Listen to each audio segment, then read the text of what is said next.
Syarat taubat pertama kalau benar-benar pertama kali ninggalkan tempat maksiat, ninggalkan teman-teman yang ngajak maksiat, ninggalkan perkumpulan-perkumpulan yang buruk, ninggalkan siapapun yang ngajak kita untuk maksiat, ninggalkan aplikasi yang membuat maksiat. Itu semuanya syarat pertama ditinggalkan. Kalau seandainya tidak ditinggalkan berarti dusta ini.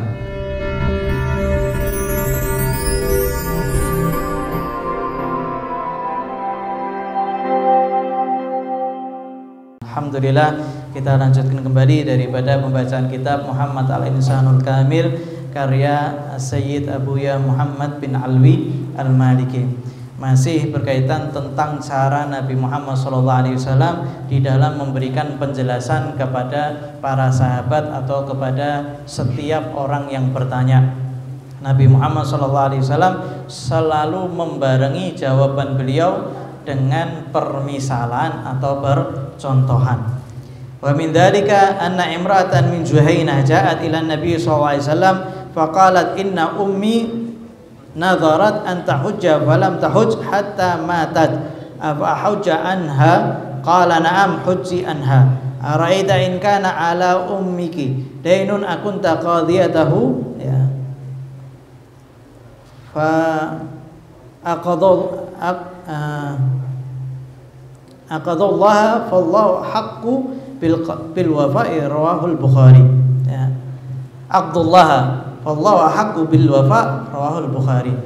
Ada seorang perempuan daripada Juhaynah datang kepada Nabi Muhammad SAW kemudian bertanya kepada Nabi, "Ya Rasulullah, ibuku pernah nazar untuk haji." Ya, semoga Allah Subhanahu wa taala menyampaikan kita semuanya ke Mekah Mukarramah untuk haji. Amin Allahumma. Atau haji atau umrah. Amin Allahumma. Kalau mau cepat haji niatnya niat ziarah Nabi Muhammad SAW. Punya rasa rindu kuat sama Nabi Muhammad SAW, insya Allah mudah untuk umrah, mudah untuk haji. Amin Allahumma. Seorang wanita mengatakan, "Ya Rasulullah, ibuku wafat dalam keadaan dia pernah nadar untuk haji. Ya Rasulullah, apakah saya ini boleh untuk haji badal untuk ibuku?" Ya. Maka Rasulullah SAW mengatakan, "Ya, hajikanlah ibumu." Ya. Kemudian Nabi Muhammad SAW itu tidak cukup sampai situ saja. Ya. Kalau Nabi Muhammad SAW mengatakan cukup sampai situ saja, maka sudah tidak ada perlu perdebatan lagi. Ini diperintah oleh Nabi Muhammad SAW dan Nabi Muhammad SAW mengatakan boleh. Tapi metode Nabi Muhammad SAW ingin menguatkan jawaban itu kepada penanya, sehingga Nabi Muhammad SAW ngasih permisalan. Kalau seandainya ibumu punya hutang, apakah kamu akan nyaur? Apakah kamu akan membayar hutang ibumu? Ya. Maka perempuan tadi mengatakan, "Iya, pasti aku akan bayar hutang ibuku." Maka Nabi Muhammad SAW mengatakan, sesungguhnya Allah Subhanahu wa taala lebih berhak untuk dibayar hutangnya daripada orang lain. Ya, jadi ngasih permisalan, kamu punya hutang, ya, ibumu punya hutang, pasti kamu harus bayar. Begitu juga nadar. Nadar ini seakan-akan hutang kita kepada Allah Subhanahu wa taala, maka hendaknya ditunaikan. Fa anta tara anna Nabi sallallahu alaihi wasallam dallala ala sihhati qada'iha al-hajj an ummiha bi tariqin qiyasi liyakuna dhalika awqa fi nafsiha bil ma'lum wa tashbih ma ikhtalafa fihi wa ashkala bima ittafaqa alaihi. Ya. Nabi Muhammad sallallahu alaihi wasallam, kamu ketika kata Sayyid Muhammad bin Ali Al-Maliki, kamu perhatikan Nabi Muhammad SAW menjawab hajinya sahih, juga Nabi Muhammad SAW itu menghilangkan kemuskilan yang ada di kepala orang yang bertanya ini. Ya, apakah bisa, apakah boleh, malah ditambahi Nabi Muhammad SAW dengan permisalan sehingga dia itu menunaikan haji sudah tidak ragu lagi. Ya, sudah tidak ragu lagi. Begitu juga wa min dzalika ma jaa fil hadits an Abi Hurairah radhiyallahu anhu qala jaa rajulun min bani Fazarah ila Nabi sallallahu alaihi wasallam faqala inna imrati waladat gulaman aswad faqala Nabi Muhammad sallallahu alaihi wasallam hal laka min ibil qala na'am qala fama alwanuha qala humur Qala hal fiha min awraq? Qala inna fiha la awraqan. Qala fa anna ataha dhalik? Qala asa an yakuna naza'ahu irq. Qala wa hadha asa an yakuna naza'ahu irq. Ya. Diriwayatkan datang seorang kepada Nabi Muhammad SAW ingin menafikan daripada anaknya. Gara-gara apa? Gara-gara anaknya ini hitam. Ya, dia bukan orang yang hitam, sedangkan anaknya hitam. Maka dia itu marah. Bagaimana istriku melahirkan anak seorang yang hitam? Ini bukan anakku ini. Datang kepada Nabi Muhammad SAW, ya Rasulullah, sesungguhnya anakku itu melahirkan seorang anak yang hitam. Ya. Nabi Muhammad SAW mungkin saja mengatakan kamu itu tidak boleh ya menuduh seperti itu. Ya, mungkin saja Nabi Muhammad SAW mengatakan demikian, mengatakan tidak boleh kalau selama kamu itu menikah dan nikahnya sahih, kemudian dia itu hamil dan hamilnya itu mungkin ya untuk melahirkan anakmu, maka kamu tidak boleh untuk menafikan anak itu kecuali dengan bukti. Nabi Muhammad SAW ingin menghilangkan permuskilan ya, permasalahan yang ada di otaknya badu ini tadi atau orang ini tadi. Maka Rasulullah SAW ngasih kias permisalan. Beliau SAW bertanya, kamu punya unta? Punya ya Rasulullah. Untamu warnanya apa? Dijawab, merah ya Rasulullah. Ada kemerah-merahan. Maka Nabi Muhammad SAW bertanya, apakah di antara merah-merah itu ada abu-abunya? Ya, kadang ada hitam sedikit ya, mirip seperti abu-abu. Ya. Maka badu ini tadi, orang ini tadi mengatakan, ya Rasulullah, ada. Ya, ada di antara unta kami yang merah tapi ada hitam-hitamnya sedikit, ya, tidak full ya. Maka kemudian Nabi Muhammad SAW bertanya, hitam itu datang dari mana? Ya, maka orang ini tadi mengatakan, ya tidak tahu ya Rasulullah. Ya mungkin ada garis turunannya. Ya, atas-atasannya itu yang punya warna juga hitam. Ya, maka Nabi Muhammad SAW itu menjawab, begitu pula anakmu, mungkin ada turunan atasnya itu yang hitam sehingga keluar anak itu hitam. Ya, kan mungkin ada keturunan dari kakek, daripada neneknya. Ya, kita tidak lihat, jarang tidak kita dapati. Terkadang anak-anak itu ada yang matanya biru atau kalau bahasa Solonya siwer. Ya, dapat dari mana? Bapaknya semuanya hitam matanya. Ya mungkin daripada kakek neneknya. Ada yang keturunan mana, ada keturunan mana, sehingga tidak diperbolehkan seseorang itu menafikan nasab seseorang. Ya, tidak diperkenankan sama sekali. Kecuali apa? Ada bukti. Tapi kalau sampai menafikan, ya maka ini harus ya Pak. Dia harus nanti menunjukkan bukti. Ya, sehingga ini diajarkan oleh Nabi Muhammad SAW.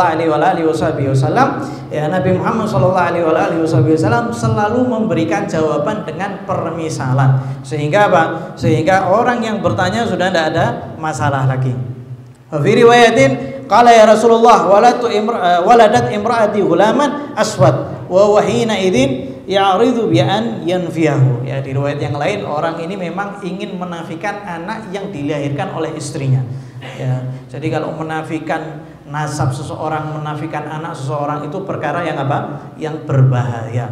Ya, kata Nabi Muhammad SAW, hati-hati daripada dua laknat. Ya, dua laknat itu apa? Menafikan atau mengitsbatkan nasab seseorang. Kalau seandainya ada di antaranya yang benar ya, maka dia kena laknat. Kalau misalkan salah ya kena laknat juga. Ya, maka hendaknya berhati-hati. Kemudian Nabi Muhammad SAW juga mengatakan orang Arab itu mu'tamanun ala nasabihim. Orang Arab itu dia ya, amanat terhadap nasab mereka. Sehingga kalau seandainya fulan itu mengatakan saya bin fulan, maka tidak boleh apa? Tidak boleh membatalkan kecuali dia tahu ya bahwasanya ini bukan anaknya, ini anak angkatnya.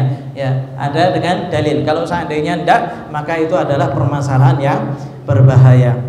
Walau qala lahu sallallahu alaihi wasallam innal launa la dakhala lahu fi ilhaqil walad aw nafi madama anna walad ala firashi wa fi muddati yumkinu ilhaqu bihi lakana kafian. Ya. Nabi Muhammad sallallahu alaihi wasallam mungkin saja beliau menjawab apa?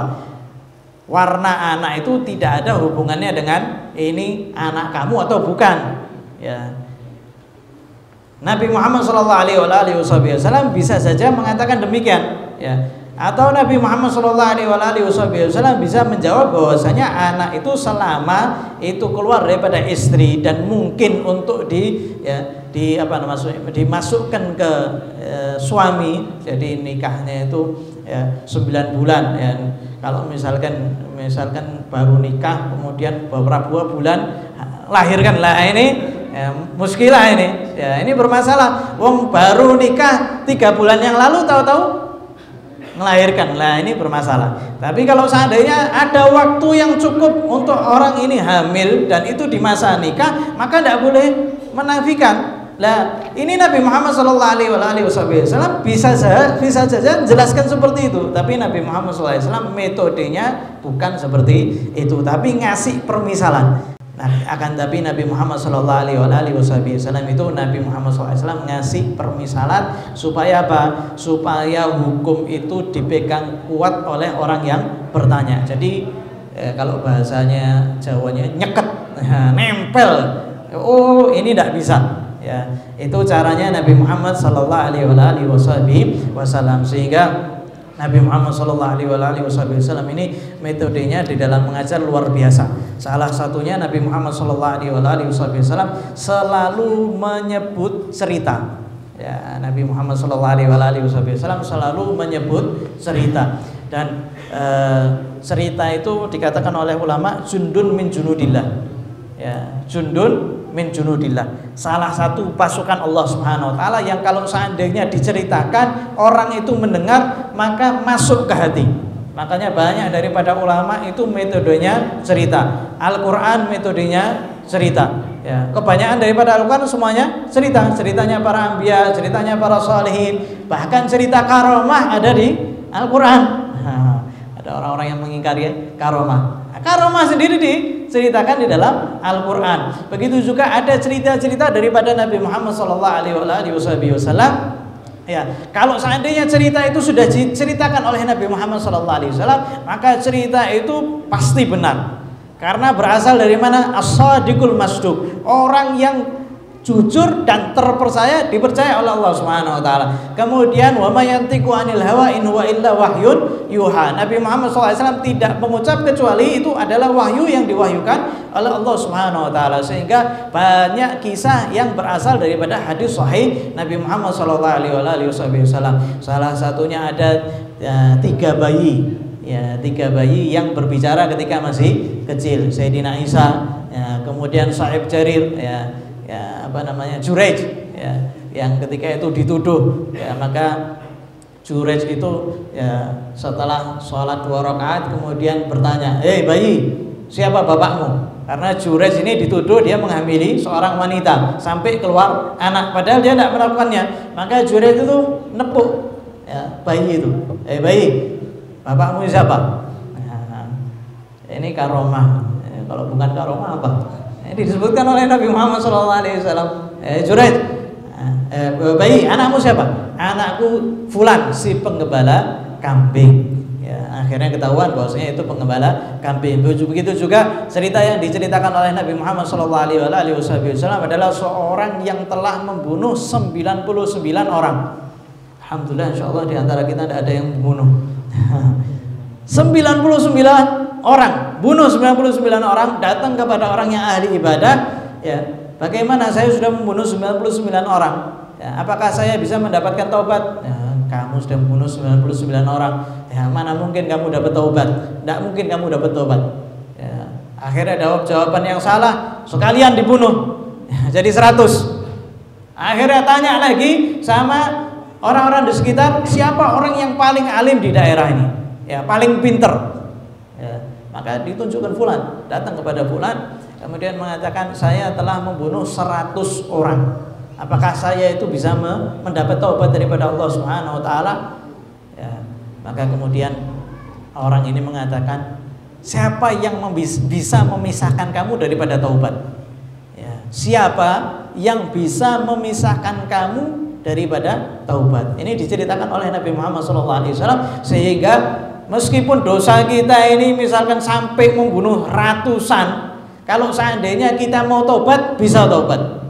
Ada kemungkinan taubat. Kita dikasih ikhtiar sama Allah Subhanahu wa taala untuk taubat. Maka orang ini mengatakan, siapa yang bisa memisahkan kamu dengan taubat? Tapi daerah kamu itu daerah yang penuh dengan kriminal, penuh dengan keburukan, penuh dengan maksiat. Syarat pertama, kalau kamu mau taubat, maka kamu harus hijrah, pindah. Jangan di tempat ini. Ya, itu syarat taubat pertama. Kalau benar-benar pertama kali ninggalkan tempat maksiat, ninggalkan teman-teman yang ngajak maksiat, ninggalkan perkumpulan-perkumpulan yang buruk, ninggalkan siapapun yang ngajak kita untuk maksiat, ninggalkan aplikasi yang membuat maksiat. Itu semuanya syarat pertama ditinggalkan. Kalau seandainya tidak ditinggalkan, berarti dusta ini. Ya, kamu tidak tobat sambel. Ya, pedesan sekali taubat, habis itu besoknya lagi kepingin makan sambal lagi, ya, taubat sambal, ya.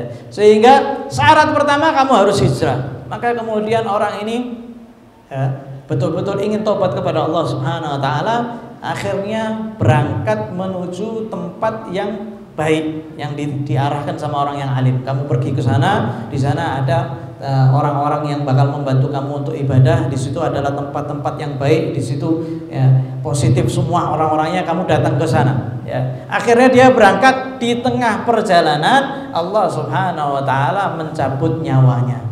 Perhatikan, ini orang tidak pernah ibadah, isinya kriminal, meninggal di dalam perjalanan dia itu mau tobat kepada Allah Subhanahu wa taala. Dua malaikat semuanya berseteru kepingin ngambil. Malaikat adab mengatakan, orang ini tidak pernah ibadah, pantas saya ambil. Malaikat rahmat mengatakan, dia mati dalam keadaan apa? Menuju Allah Subhanahu wa taala. Dia perjalanan taubat, sehingga dia meninggalnya dalam keadaan husnul khatimah. Malaikat rahmat mengatakan, ini jatahku.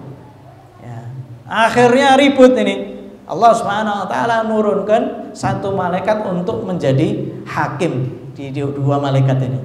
Allah Subhanahu wa taala menyuruh malaikat yang hakim ini mengatakan, ukur jarak jenazah sama jarak tujuan.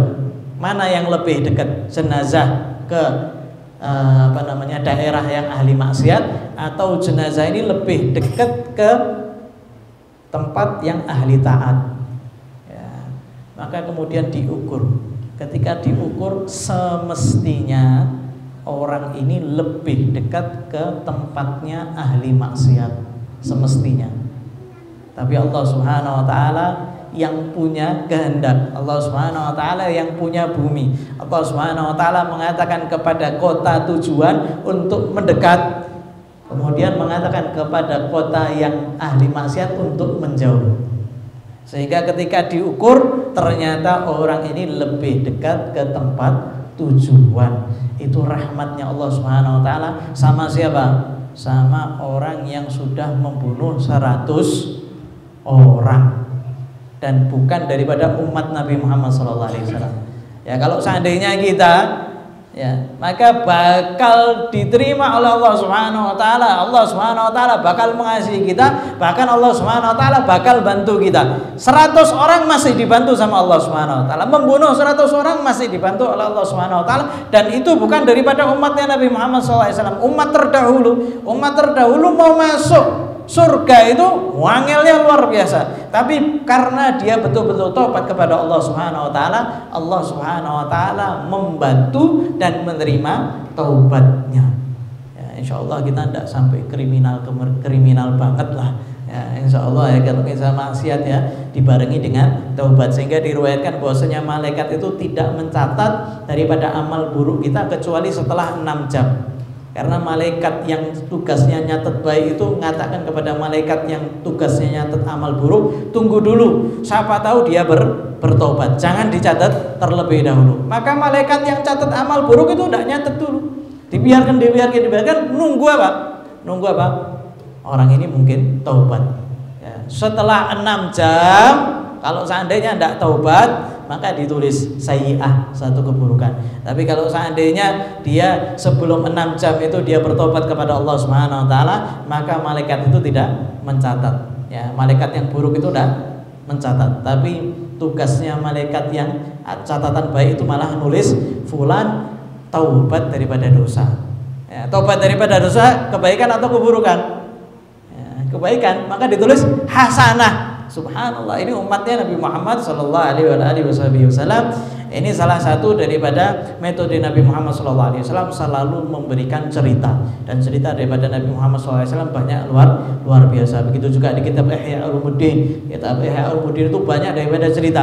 Ya, kita kalau misalkan kita itu dengar cerita daripada para ulama itu kebanyakan daripada kitab Ihya Ulumuddin, dan banyak daripada cerita-cerita yang lain itu berasal daripada Nabi Muhammad SAW yang selalu memberikan cerita agar bisa berdampak kepada para sahabatnya. Begitu juga orang-orang yang mendengar. Semoga Allah Subhanahu wa taala menjadikan kita termasuk yang mendapatkan daripada taufik oleh Allah Subhanahu wa taala, sehingga kita termasuk yang tobat kepada Allah Subhanahu wa taala, dikasih tobat kita taubatan nasuha, dijadikan oleh Allah Subhanahu wa taala keburukan kita dihapus, dijadikan menjadi sebuah kebaikan. Dan semoga Allah Subhanahu wa taala senantiasa kita memberikan kita taubat, dan Allah Subhanahu wa taala memberikan kita taufik sebagaimana kita mengamalkan, sehingga kita mengamalkan daripada amalannya hamba-hamba Allah Subhanahu wa taala yang saleh. Dan semoga Allah Subhanahu wa taala menjadikan kita termasuk orang-orang yang saleh, dijadikan kita kumpul bersama orang-orang yang saleh, dijauhkan kita daripada perkara daripada tempat-tempat yang buruk, daripada lingkungan-lingkungan buruk, daripada teman-teman yang buruk. Dan semoga Allah Subhanahu wa taala menjadikan kita termasuk umat Nabi Muhammad SAW yang dicintai oleh Nabi Muhammad SAW, dipandang oleh Nabi Muhammad SAW, diperhatikan oleh Nabi Muhammad SAW. Semoga Allah Subhanahu wa taala menjadikan kita termasuk yang mendapat bagian daripada rasa cinta kita kepada Nabi Muhammad SAW. Dan semoga Allah Subhanahu wa taala mengakhiri usia kita dalam keadaan husnul khatimah, mudah mengucapkan kalimat la ilaha illallah inda sakratul maut. Ya Allah biha, ya Allah biha, ya Allah bisul khatimah. Ya Allah biha, ya Allah biha, ya Allah bisul khatimah. Ya Allah biha, ya Allah biha, ya Allah bisul khatimah.